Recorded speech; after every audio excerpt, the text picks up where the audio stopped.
Hello, my Lynn and Things family and friends. Welcome back to the channel, guys. So happy to see you. Y'all know, most times that y'all hear on my channel, it's for something Dollar Tree related. I know. But y'all, I am very excited and I was very driven to bring this particular segment back to my channel, y'all. Y'all know I love to bring y'all the deals and things like that. But I also like to share. I love to read as well. And so I had started a segment on my channel a couple of years ago where I did Storytime with Lynn. One of the stories I read was the book of Cicely Tyson and sharing her story. Now, I do not read like the whole book in its entirety, but I do read excerpts from every chapter. So you get a big synopsis and you do get a lot of information about the people that I may read about. And so, with Black History Month being here, I really wanted to kind of pick this back up. I wanted to finish this. So for those of you who are my Lynn loyals and been with me a long time, thank you. Then you know about this segment. You've probably watched a lot of them. And so I'm hoping this makes you guys happy that your girl gonna finish the book, right? Your girl is gonna finish the book. So like I said, the first book I think I read was Cicely Tyson. The next person was my girl Viola Davis, y'all. Finding Me. I really want to finish this book with you guys. Again, like I said, thank you to all of those who listened to the book. Now, I won't be starting at the beginning, guys, because, like I said, I started it and I think I'm now on like part 10. But for those of you who have been here with me, y'all know with story time, it's cozy time, like my shirt say. Y'all, this was another sale deal. Okay, it's Ray Dunn. Found it, I think, at a Marshall's or something for $10 on sale on clearance. And y'all know this was perfect. So reading with Lynn or listening to the stories with me, guys, is cozy time. It's quiet time. It's your time. So you don't have to necessarily like watch as I read the stories, as I used to say when I did these segments. You could play me in the background. It's probably perfect. Or like if you're on your way to work or somewhere in the car and you just kind of want to listen, kind of like an audiobook type of deal, or something like that. However you want to do it. Or if this is time and you do want to sit, go ahead and grab you a cup of coffee, some tea, maybe something cold, depending on where you live. I know it's like cozy drinking time for me. So I love like a cup of tea or something like that. And I also love to light a candle. So this is the candle I was telling you guys that I grabbed from Bath and Body Works, the chocolate orange. Girl, this smells so good. So your girl will be lighting her candle and I'm going to get that all set up. So each story time I light up a candle. I might let you know what I'm burning that day. Um, the little lighter would be green, right? So yes, y'all, we're gonna get all nice and cozy. Give me 1 second to sit this down though to be safe. Alrighty, guys. Like I said, let me get all comfortable. So when I started this, I want to say I think I stopped at chapter 9. And so there is a playlist should be available for you to read, well, not read, but listen to me read this awesome story of our girl, Viola Davis. This book was very riveting, very interesting. She's had a real hard life, y'all. I might read the first page of chapter 1, maybe for you guys, because I know some of you guys who may watch this probably would like to know a little bit of background. But like I said, I am going to leave the playlist. So the first parts 1 through 9 will be available. You can go back and listen at your leisure whenever you have time. Like I said, you can use this time. You can use it like a audiobook type of thing where you just listen in the background, or you can just sit and chill, however you like to listen to it. But I really wanted to share this. I love being able to share these stories with you guys. So we're going to jump into chapter 10. Okay, guys. Well, first, let me read a little bit of chapter 1. Just in case it's anyone new here who has not been here for this. Like I say, I am Lynn from Lynn and Things, and that's why I name my channel and Things, because I do, a couple things around here. Sometimes I may share a recipe with you guys. Of course, I'm sharing all things Dollar Tree with you guys. This is another thing that I like to do. Like I say, just sharing information, sharing stories, and having these readings. So chapter 1 is titled Running, y'all.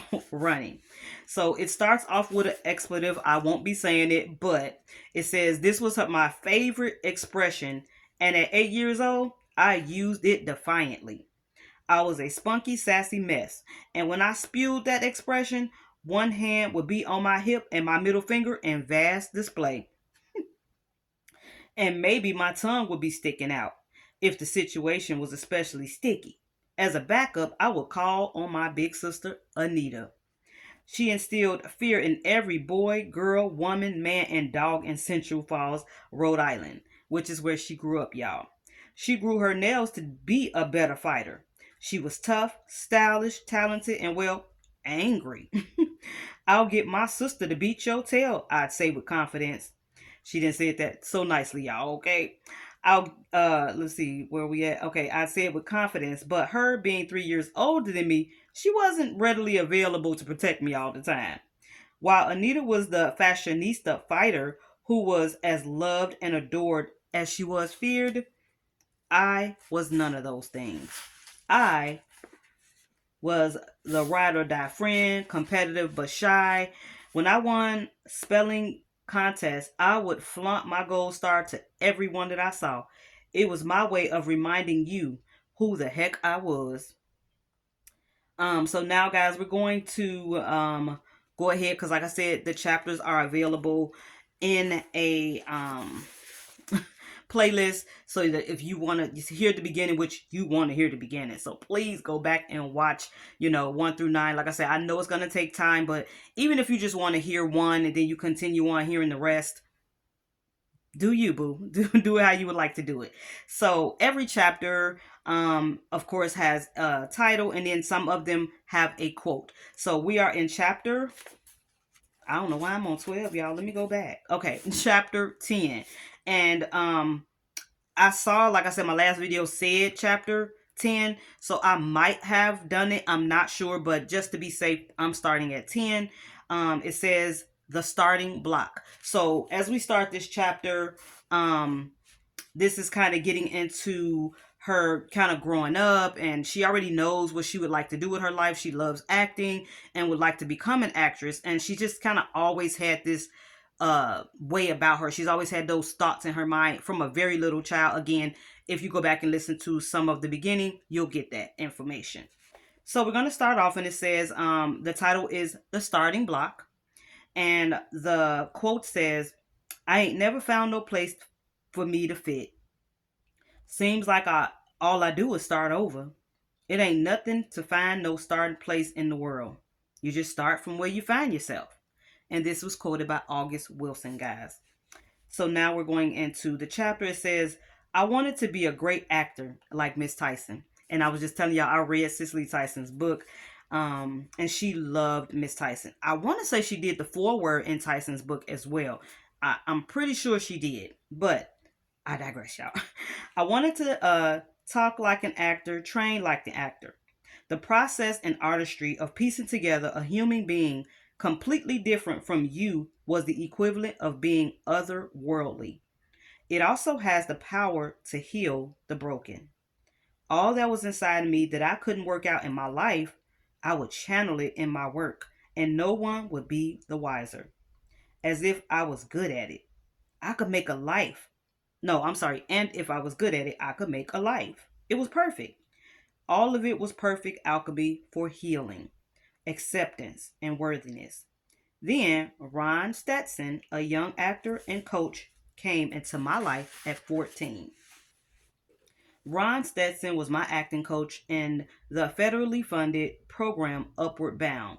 For 6 weeks in the summer, I would live on a college campus and take classes. Usually, there were 48 students from various communities in Rhode Island and from many different backgrounds. Our classes started at 8 a.m. and ended about 5.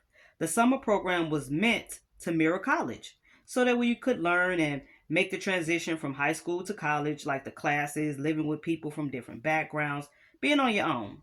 We were all first generation, higher education bound students.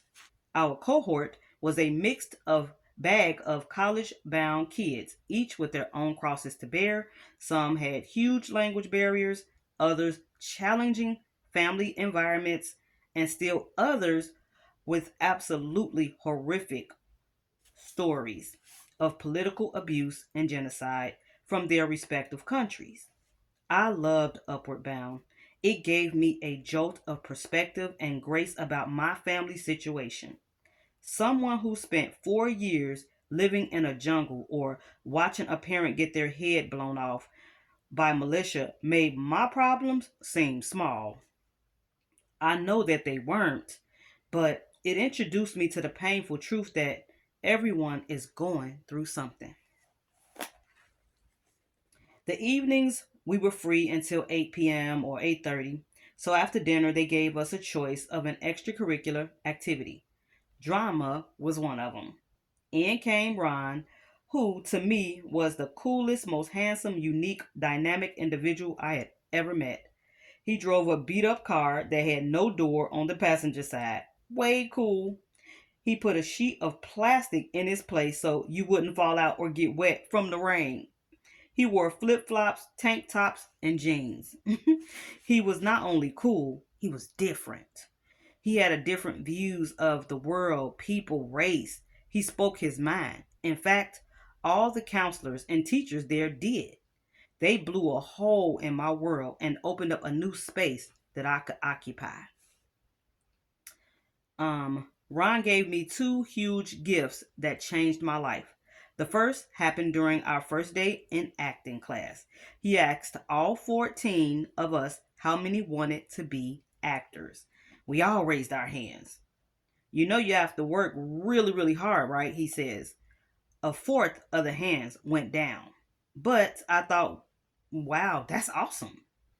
Every day now, he repeated, more hands went down. You can go on audition every day for at least 6 weeks and never ever get a job. You know that, right?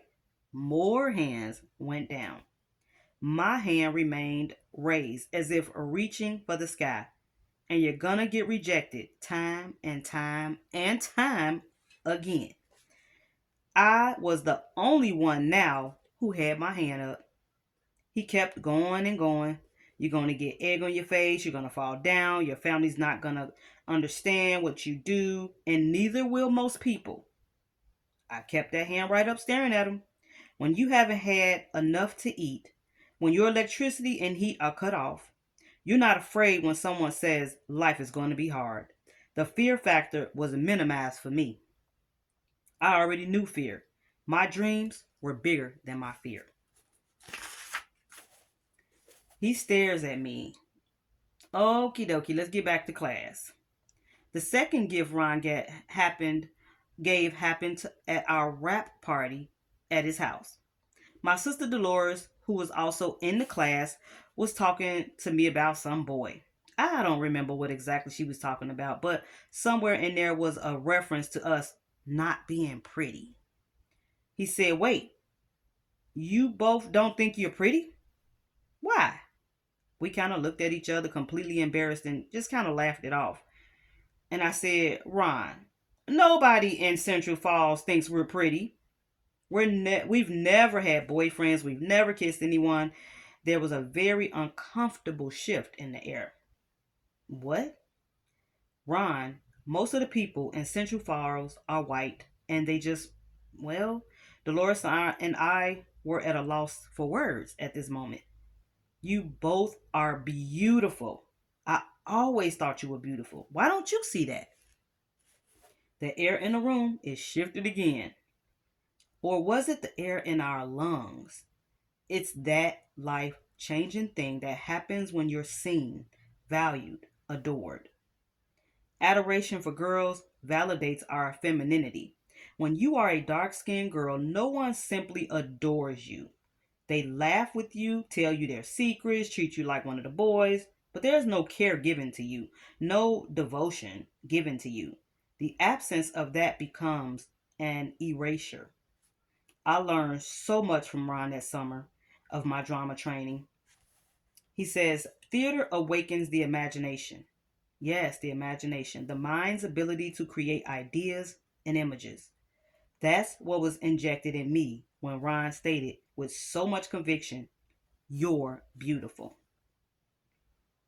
Like Wonder Woman spinning and transforming into this superhuman being that could be bust through the lies and beat down 200-pound men. He gave me the first ingredient I needed to be an artist: the power to create, the power of alchemy, the magical process of transformation and creation to believe at any given time I could be the somebody I always wanted to be.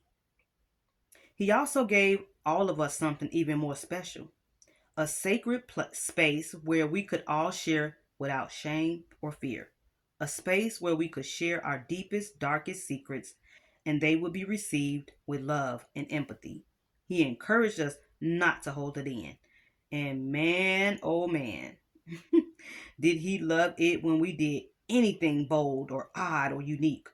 He would just exclaim loudly, "Well, look at that." I became an actor because it's a healing wellspring. Upward Bound was a melting pot of races.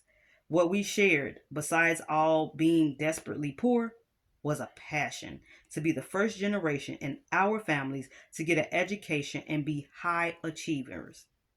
In the evenings, when we were allowed to connect, the stories were bone chilling. We were the blacks, whites, Cambodians, Laotians, Hmongs, Vietnamese, and Angolan, African Portuguese, Dominicans, Puerto Ricans. The Southeast Asians would primarily have stories of their entire family being slaughtered and escaping to the jungle only to have their lives or having to be there for months. Sometimes they had to be there for years before finding a refugee camp where some had contracted malaria. Most of them had language barriers or severe health concerns, but all were exceptional students. Isn't that funny? You can be going through so much as a child, and sometimes that one thing that has you holding on is education, y'all. I can kind of relate just a little bit, but I'm going to leave my story until I finish the chapter. We're almost done. It says, all had a willingness to share. It was the first place I knew where Zhao, Phi, Vanna, Maria, Peaches, and Susie were on the same playing field. Suddenly, my stories of hardships seemed small. An awareness I felt God was orchestrating. I wanted my story to be small. I wanted it to shrink like a tumor down to a manageable size. Drama provided an escape. The emotional release acting allowed me great joy, perfect joy. When I was acting, I felt everything. Every last receptor in my body was alive, 100% alive. And I was not hiding anything. I felt free to talk about all kinds of different things when I was in a group with other actors. That's why the most troubled students would always be put in drama class. Everybody, that's why the most trouble. Okay, it says everybody vomits. Everybody is allowed to disclose their trauma, share their stories of horrific abuse of different kinds, unmask really quirky humor, reveal their deepest, darkest secrets, everything. People listen with empathy, 100% on board, supportive. But, but then you have to go out into the world as you. You move through life trying to retain the life force you had on that stage and in that class. Whoopi Goldberg, as the medium in the movie Ghost, had a talent to channel all these souls. Some were good and some weren't. But regardless, she then had to come back to her self and her life. And as an actor, you become a soul searcher, a thief. After the curtain call, you are left with you. When I went to Upward Bound, I hadn't wet the bed in over a year. I was so proud. But then, out of the blue, my first night of our 6 weeks on a college campus, I woke up and I was wet. Shocked, ashamed, and said, "No one can come in this room." I didn't have a roommate, but there were suite mates, 12 little rooms in the suite. My room was probably, 150, 200 square feet. I had gone to my room and proudly set it up with whatever I had, which was next to nothing. That was the last time I wet the bed. It made me so mad. I thought I had more control. My lesson from Upward Bound was you have to open your mouth and Own your own story. That terrified me more than rats. So, guys, that is the end of the chapter, chapter 10 or part 10. Um, and again, if you go back, she is definitely afraid of rats. And like I said, if you go back and listen to some of the other chapters, you will know why. Like I said, they had a rough life. She has, I want to say, three sisters and a brother. Um, but just I know life wasn't always the easiest for myself, and the one thing I clung to was school. Like, I excelled in school. It was the one place I felt safe, and so it's just so funny that I can kind of relate with her on that, because like I said, it wasn't perfect for me.